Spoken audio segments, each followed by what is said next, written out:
சொல்ற வரைக்கும் நான் இந்த சண்டையை நிறுத்தவே மாட்டேன்டா.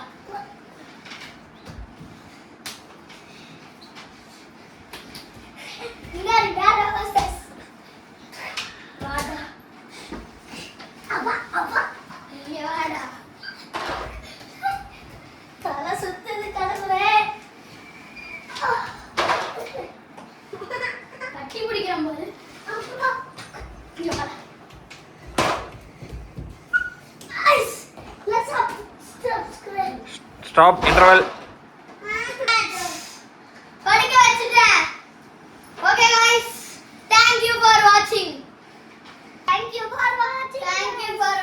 guys. அடிபட்டையும் நொண்டிட்டு இருக்கான் இல்ல guys, பட் எங்க பாலே வச்சுக்காத. கூடி சீக்கிரம் part 2 வரும் guys. ஆமா guys. சிவா பிச்சை பாருங்க எவ்வளவு பெரிய குச்சியை மேக் பண்றாங்கன்னு. இந்த குட்டி பிள்ளை மட்டும் தான் மேக் பண்ணுது பாருங்க. இந்த குண்டு தண்டி அதை உடைக்க பார்க்கலாம். யார் ஜெயிக்கிறாங்களோ திருப்பி என் கூட சண்டை போடுவாங்க.